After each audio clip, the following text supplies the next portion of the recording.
Paz do Senhor Jesus, queridos, que prazer. Aqui é o pastor Jefferson Santos.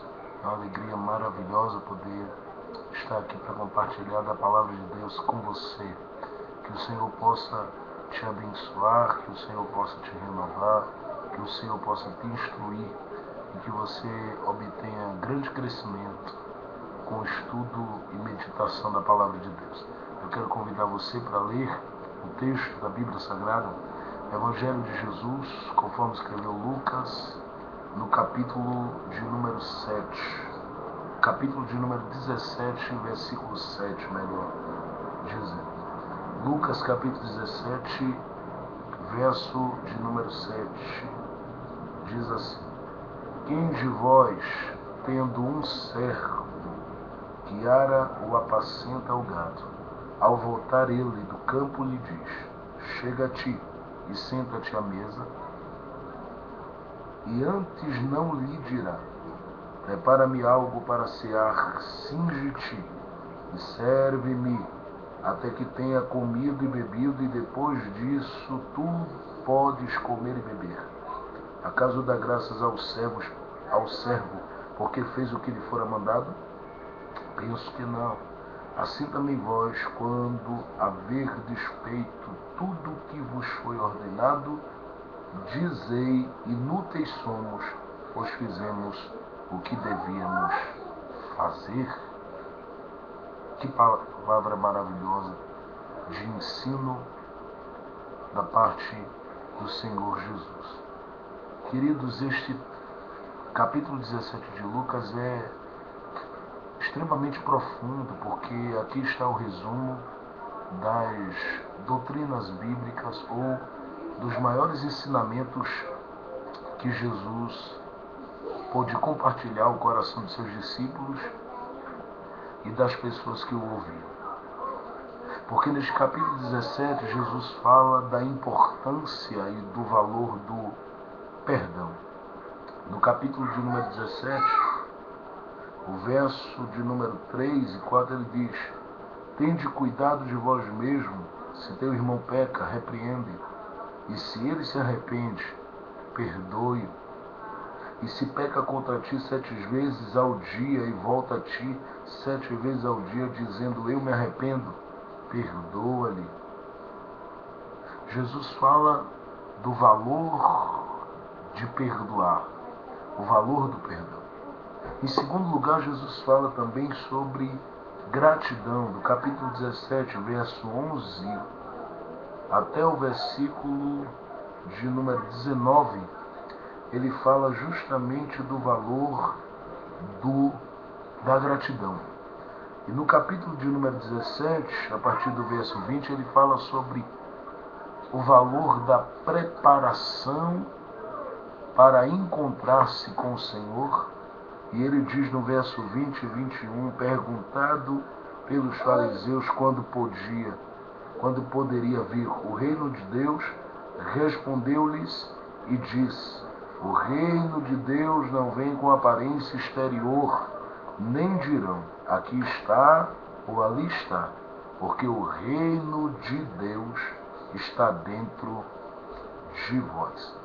Perceba que Jesus, ele está falando de preparação interna para ir ao céu. Logo, ele está falando aqui que a essência do reino, a glória do reino, o poder do reino, a autoridade do reino estaria dentro de nós, e isto nos faria sentir aqui na terra o que é viver as maravilhas lá no céu, e nos ajudaria a nos prepararmos para estar lá. Ele diz: o reino está em vós. Isso significa dizer que a autoridade, o poder, a magnitude, a graça, a revelação do reino está dentro de nós, e nos faz entender que todo esforço que nós estamos ministrando dia após dia aqui, ou empenhando dia após dia aqui nesta terra, não é em vão, porque estamos nos preparando para ir para lá. Mas Jesus também fala neste capítulo 17 da importância do serviço cristão, ou a importância de ser servo. E dentre todos os ensinamentos que Jesus transmite nesse capítulo 17 de Lucas, um dos que se destaca e na verdade é o que mais se destaca e se torna a estrutura desse capítulo 17, é o verso 7, é o verso de número 10, porque quando Jesus fala aqui de ser servo, ele quer resgatar a consciência da importância do serviço cristão. Logo, ele está querendo nos fazer entender que vale a pena ser servo, e se eu sou servo, eu perdoo. E se eu sou servo, glória a Deus, glória a Deus. E se eu sou servo, eu agradeço. E se eu sou servo, eu me preparo. Logo ele fala sobre a importância de ser servo, e o servo que entende o valor de servir, ele não só serve, mas ele perdoa, ele agradece e ele se prepara para o céu, ou para o encontro com Jesus, ou para o encontro com o reino de Deus na sua totalidade. Só que Jesus, quando apresenta aqui o servo, ele vai apresentar aqui algumas características extraordinárias sobre este servo.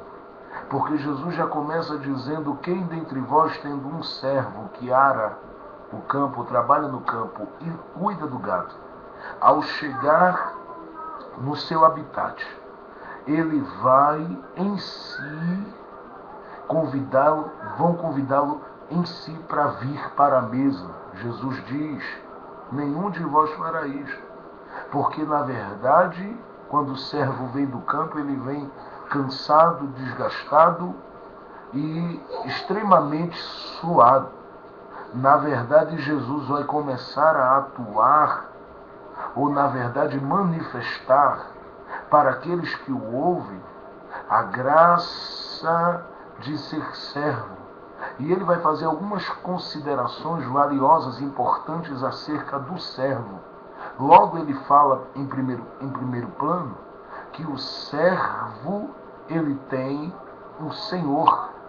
E se ele tem um senhor, a sua vontade não é maior do que a do seu senhor.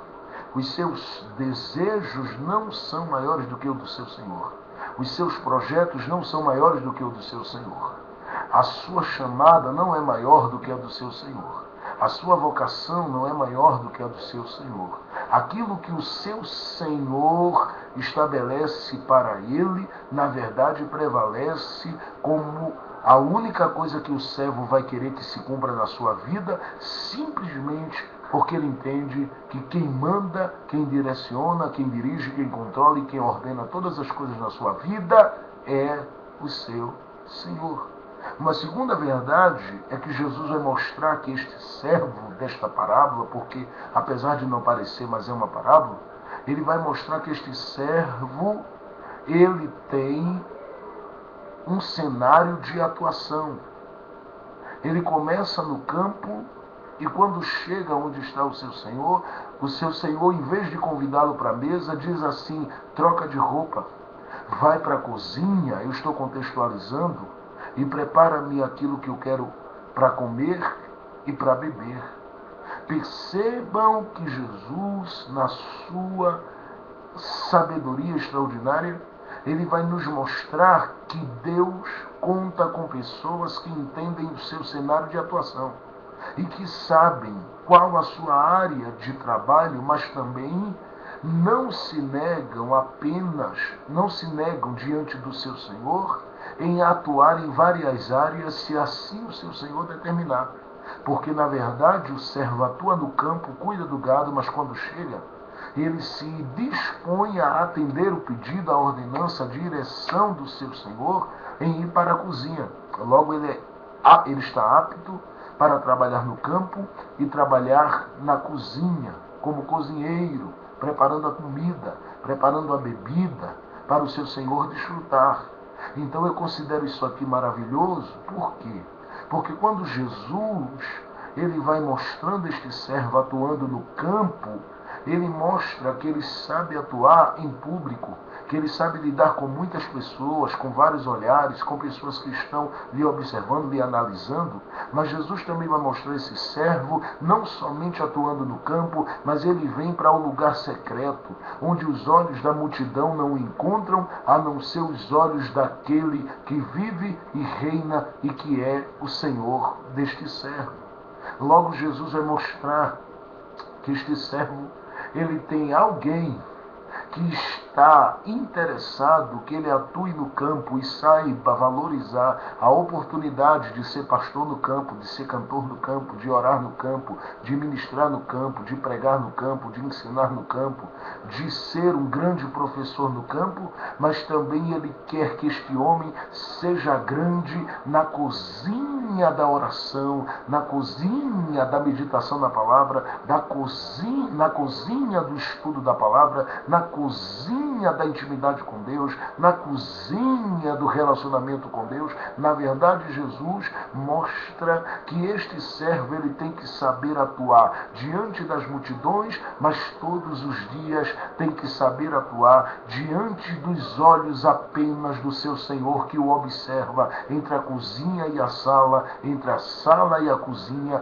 porque na verdade o seu Senhor pode a qualquer momento querer promovê-lo ou levantar este servo como alguém gigante, como alguém grandioso na sua obra, no seu reino, mas isto ele só fará se ele contemplar neste servo a disposição para trabalhar no campo, para atuar no campo, mas também ser um instrumento, um grande vaso, um grande trabalhador, um dedicado diácono, um dedicado presbítero, um dedicado evangelista, um dedicado pastor, também na particularidade da cozinha. Porque nenhum homem é grande no campo se não for grande na cozinha da intimidade. Nenhum líder é grande no campo se não for grande na cozinha da intimidade ou na sala da intimidade. É isto que Jesus está ensinando. Se você é um servo, por mais excelente que seja o seu trabalho, você nunca abrirá mão de desfrutar da comunhão gloriosa, extraordinária e poderosa da cozinha, onde você prepara a comida, onde você satisfaz o desejo e a vontade do seu Senhor e se prepara para no outro dia guerrear e batalhar no campo. Uma terceira verdade que Jesus vai mostrar é que quando esse servo vem do campo para dentro da casa do seu Senhor, e o seu Senhor diz: eu preciso de você agora, não mais no campo, mas eu preciso agora neste momento de você na cozinha, porque na verdade o seu Senhor, eu quero deixar bem claro isso, sabia o maior desejo do servo quando voltasse do campo, era tomar um bom banho, comer e beber alguma coisa. Mas, na verdade, o Senhor, em vez de abrir a porta e dizer ao servo, venha comer e beber, ele diz assim: a porta está aberta para você aqui. E eu quero que você aproveite que esta porta está aberta e vá para a cozinha primeiro fazer aquilo que eu quero que você faça para mim. E depois você vai usufruir daquilo que você quer que eu faça por você. Logo, ele entende que a vontade do seu Senhor é prioridade. Deixa-me perguntar, você está priorizando a vontade de Deus na sua vida? Porque este Senhor do servo aqui na parábola é Deus. E Deus está interessado que você priorize a vontade dele acima de qualquer coisa na sua vida. Se a vontade dele tiver prioridade na sua vida, eu garanto a você que você vai usufruir de alguma coisa grande de Deus nesta terra. Jesus mostra que ele prioriza porque ele não reclama, ele não questiona, ele não diz nada. Simplesmente ele vai, troca de roupa, vai para a cozinha e prepara aquilo que o seu Senhor gosta de comer e gosta de beber. Mas uma quarta verdade que Jesus apresenta neste texto é que ele estava correndo risco quando ele prioriza a vontade do seu Senhor na sua vida. Por que eu digo que ele corre risco quando ele prioriza? Porque, na verdade, ele vai ser tentado pelas circunstâncias ao seu redor para simplesmente pensar que o seu Senhor está desmerecendo dele. Ele corre risco de ter pensamentos errados acerca do seu Senhor. Eu cheguei aqui, eu vim cansado do campo, eu batalhei no campo, eu trabalhei no campo, eu fiz tantas coisas no campo, mas infelizmente, quando eu chego na presença do meu Senhor, eu fico aqui abatido, acabado, desestruturado e simplesmente o meu Senhor ainda me manda vir para a cozinha, guerrear, trabalhar ou fazer alguma coisa para ele comer. Na verdade, esse servo, ele simplesmente poderia estar olhando para o seu Senhor e dizendo: meu Senhor, eu estou acabado, eu estou quebrado, o Senhor sabe o que eu sofri durante o dia inteiro no campo e o que é que eu vou ganhar com isso? O que é que eu vou ganhar, meu Senhor? O que é que eu vou ganhar, meu Senhor? E simplesmente o Senhor dele fica calado. Porque o Senhor dele quer ver se ele está disposto a correr o risco de perder a hora de comer, de perder a hora de beber, mas para simplesmente satisfazer a vontade do seu Senhor e colocar na mesa do seu Senhor a adoração que o seu Senhor gosta de receber, a comida que o seu Senhor gosta de se alimentar. Você está deixando que Deus tome o primeiro lugar da sua vida e você está correndo riscos por conta desse relacionamento com Deus. Ou seja, talvez você esteja perdendo amizade, perdendo pessoas, perdendo isso, perdendo aquilo. E você simplesmente diz: mas eu vou abrir mão de tudo isso agora. Deus diz para você: você terá que abrir mão. Simplesmente porque o que Deus tem para você é muito mais excelente do que o que os seus amigos têm para lhe oferecer. É muito mais excelente do que as pessoas que estão ao seu redor, na sua faculdade, têm para lhe oferecer. Então você precisa aproveitar este momento que o seu Senhor está lhe dando a oportunidade de demonstrar a Ele que Ele é valioso para você. Faça para Ele o melhor. Se Ele pedir para comer, dê de comer. Se Ele pedir para beber, dê de beber. Ou seja, manifeste a sua adoração de manhã, de tarde, de noite ou a qualquer hora que o seu Senhor pedir. E se você assim fizer, o seu Senhor lhe surpreenderá com um grande toque, com uma grande graça, ou talvez com uma grande vitória, porque o Senhor sabe recompensar quem o prioriza e quem o valoriza. Então, como ele está correndo risco, ele sabe que está aqui correndo esse risco porque o seu Senhor foi aquele que o separou, que o resgatou, que o escolheu. E o Senhor que o escolheu não vai abrir mão dele de jeito nenhum. O Senhor que o escolheu, ele não vai deixá-lo fugir de forma alguma. Sabe por quê?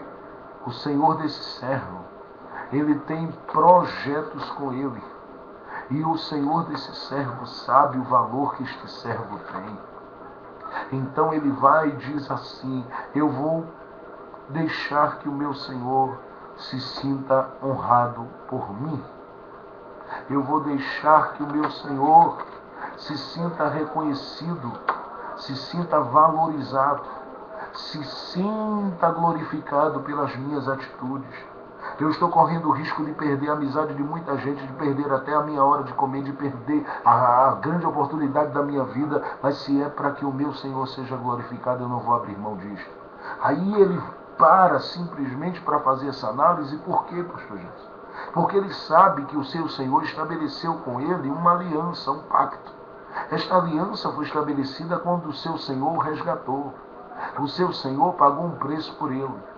Quando o seu Senhor simplesmente ministrou sobre a vida dele aquilo que ele tinha de melhor para trazê-lo para o seu território de trabalho, para trazê-lo para a sua habitação. Por que eu digo isso? Porque o resgate do servo está em Levítico capítulo de número 25. Verso de número 47, a Bíblia diz: se o estrangeiro, o peregrino que está contigo alcançar riqueza e teu irmão que está contigo empobrecer, e vender-se ao estrangeiro, ou peregrino que está contigo, ou alguém da família do estrangeiro, depois que se houver vendido, haverá resgate para ele. Um de seus irmãos o poderá resgatar. ou seu tio, ou seu filho, ou o filho de seu tio poderá resgatá-lo. Ou um dos seus parentes ou da sua família poderá resgatá-lo. Mas se ele alcançar riqueza, resgatar-se-á a si mesmo. O que o texto de Levítico está mostrando é uma ordem que Deus deu a Moisés acerca do ano de jubileu. E Deus determinou que neste período quem fosse escravo deveria ter direito a resgatar aquilo que era seu das mãos do seu senhor. Porém, ele mostra um quadro em que há um estrangeiro. E este estrangeiro enriquece, conforme o versículo que eu li, nas custas de um irmão. Então o irmão empobrece e ele simplesmente, o estrangeiro, enriquece. Na verdade, esse texto está fazendo uma alusão àquilo que aconteceu com os nossos primeiros pais, Adão e Eva.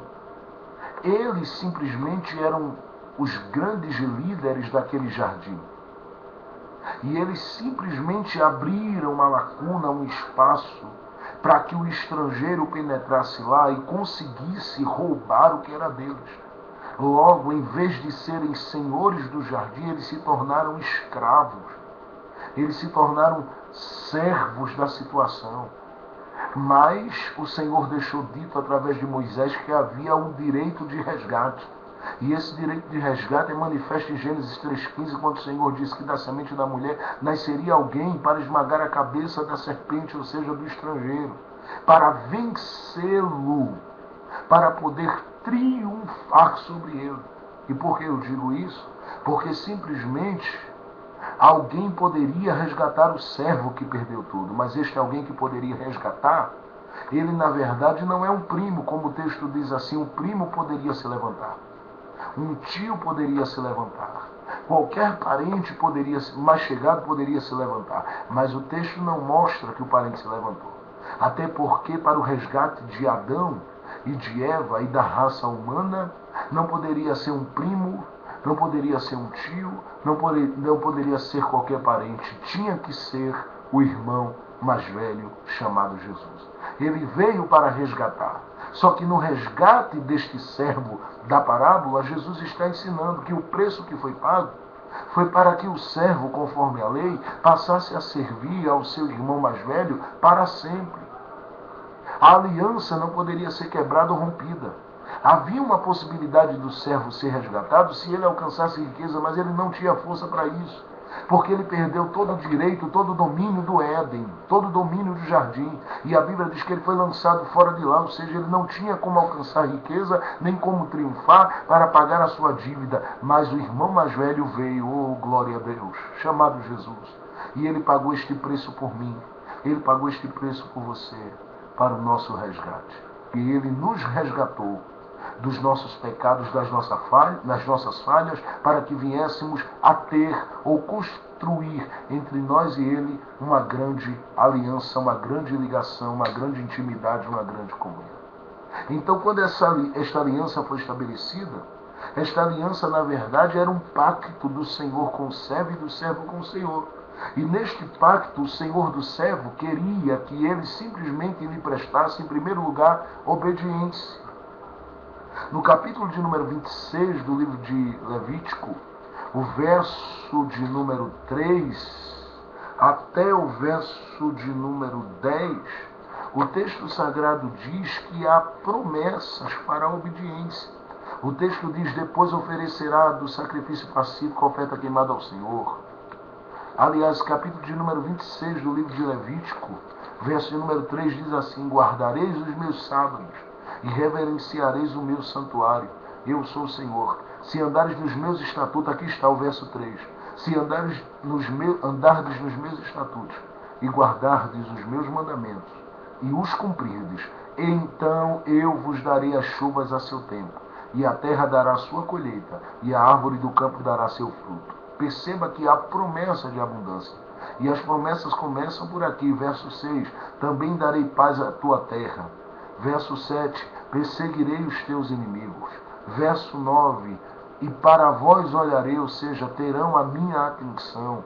Verso 9 ainda. E os farei frutificar. Verso 9 ainda, e os multiplicarei. Verso 9 ainda, e confirmarei a minha aliança, glória a Deus, para convosco. E o verso 10, e comereis da colheita velha, há muito tempo guardada, e tirareis fora aquilo que é velho, e colocarás aí aquilo que é novo. A obediência abre a porta para os maiores milagres que Deus tem para realizar, não só no meu presente, mas também no meu futuro. Uma segunda verdade é que quando esse Senhor estabelece um pacto com esse servo, ele estabelece um pacto de honra. 1 Samuel capítulo 2, verso 30, ele diz, eu honrarei os que me honram e desprezarei quem me despreza. Logo ele está dizendo que a honra que o servo der ao seu Senhor, o servo colherá também da mesma honra da parte do seu Senhor para com ele. Uma terceira verdade que Jesus apresenta neste texto é que ele faz um pacto com este servo de sangue. E este pacto, na verdade, é um pacto de profunda intimidade com o servo. E ele faz questão de dizer isto, porque este pacto está revelado no livro de Êxodo, capítulo 24, verso 6, e o verso número 8, quando Deus falou com Moisés e disse, Moisés, pega uma bacia, pega um animal e manda matar este animal, e deixa o sangue do animal na bacia. E chama todo o povo. Aí Moisés fez conforme o Senhor determinou, chamou o povo e começou a jogar sangue no povo. Moisés disse, se preparem aí, ele jogou sangue, foi sangue no cabelo, sangue nos olhos, sangue na cabeça, sangue em todo o corpo do povo. E aí o pessoal disse, mas Moisés, o que é isso? Moisés disse, é Deus fazendo uma nova aliança com vocês. E é impressionante que o povo ficou olhando, porque Moisés não foi banhado com este sangue. Moisés diz, é porque vocês são rebanho, eu sou líder. E o sangue do líder não vai caminhar apenas sobre a cabeça, sobre os olhos, sobre o corpo, mas caminha na bacia que ele carrega. E talvez alguém esteja pensando que a força que você empenhou para pregar, para cantar ou para fazer as coisas que você tem feito para Deus, tudo isso acabou em você. Alguém talvez olhe para você e diga, deu todo o sangue do ministério dele, agora não tem mais nada. Mas você ainda tem sangue na bacia. Você ainda tem sangue dentro do seu vaso. E isto garante que a aliança de Deus continua com você, que a comunhão de Deus continua com você, que a intimidade de Deus continua com você. E Deus não vai abrir mão dessa intimidade com você, porque Ele tem grandes coisas, coisas extraordinárias, coisas preciosas, coisas surpreendentes para realizar e para fazer na sua vida. Logo Moisés pega aquele sangue da bacia e diz, tá bom, vocês querem ver o que é que eu vou fazer com o sangue da minha bacia? Então eu vou mostrar a vocês. Ele leva para um altar e deposita este sangue no altar. E diz, Deus, eu estou colocando esse sangue aqui, eu estou contextualizando, este sangue aqui em forma de semente. Ele coloca o sangue no altar e diz, todas as vezes que eu precisar de força, eu venho neste altar buscar sangue. Todas as vezes que eu precisar de alegria, eu venho neste altar. Todas as vezes que eu precisar de ânimo, que eu precisar ter graça para cantar, eu venho neste altar e vou pegar deste sangue aqui e vou usufruir deste sangue para ter força, para continuar e para caminhar. Mas a coisa mais linda é que Deus não permite nunca mais Moisés usufruir ou precisar daquele sangue que Moisés depositou em forma de semente no altar. Porque parece que Deus estava dizendo a Moisés assim, Moisés, quem planta uma semente aqui no meu altar, quem planta uma semente de sangue, não fica sem colher, Moisés. Algo muito grande da minha parte. Então você vai colher. E vai colher tanto que nunca mais você vai precisar do sangue deste altar. Eu te darei força, eu te darei graça, para nunca mais faltar força, nunca mais faltar poder, nunca mais faltar graça na sua vida. E isso se cumpriu tanto que até no período da morte de Moisés, o Senhor escondeu o seu corpo, a ponto de Satanás brigar com um ser angelical, tentando procurar saber onde estava o corpo de Moisés. Porque Deus o escondeu. Isto porque Moisés plantou uma semente, e quem planta sementes de honra em Deus, colhe honra através dessas sementes da parte de Deus. Mas a coisa mais linda é que aquele sangue que ficou no altar depositado por Moisés foi colhido por alguém no Novo Testamento. Foi Jesus. Jesus passou naquele altar, pegou o sangue, só que dessa vez ele chamou um grupo, não de pessoas como ocorreu nos dias de Moisés, um grupo de pessoas, mas na verdade era um grupo dos seus discípulos agora, não apenas seguidores como Moisés tinha, não apenas pessoas que caminhavam ao lado de Moisés como ele tinha, mas seus discípulos, aqueles que eram aprendizes de verdade. E ele chama e diz assim: olha, eu vou fazer o seguinte: Moisés pegou o sangue, eu estou contextualizando, e jogou sobre a cabeça, sobre a roupa, sobre o corpo do povo. Mas eu quero que vocês peguem esse sangue aqui, e em vez de jogar sobre a aparência de vocês, eu vou jogar esse sangue no altar que é o interior de vocês. Colocou no copo e deu para eles beber e disse, Mateus capítulo 26, verso 28, ele disse: este é o sangue da nova e eterna aliança, o sangue que será derramado por vós para a remissão de pecados. Sabe o que ele estava dizendo? Enquanto vocês caminharem, o sangue será a promessa de que vocês não vão morrer enquanto eu não realizar o meu propósito na vida de vocês. Então, tem gente que pensa que você se acabou porque está olhando para a sua aparência. E Jesus está ensinando que a aparência, na verdade, ela vai perecer nesta terra, mas o sangue que está dentro de nós, no nosso altar, isto vai nos ajudar a triunfar, a caminhar em honra e a ser engrandecido por Deus mais na frente. Se você crê, simplesmente eu quero lhe dizer que este sangue está aí dentro. É o sangue que te purifica, que te perdoa, que te lava. É o sangue que te garante vitórias. É este sangue que selou um pacto de aliança com este servo que é você e que sou eu. Mas Jesus conclui a parábola para encerrar, ele diz assim: vocês acham que porque o servo foi para a cozinha, preparou a comida do seu senhor, mesmo estando cansado, e fez o que o seu senhor pediu, deveria ser aplaudido? Jesus diz: creio que não. Assim sois vós, quando fizer tudo que for pedido, levantai as mãos e digam que vocês não passam de servos inúteis. Espera aí.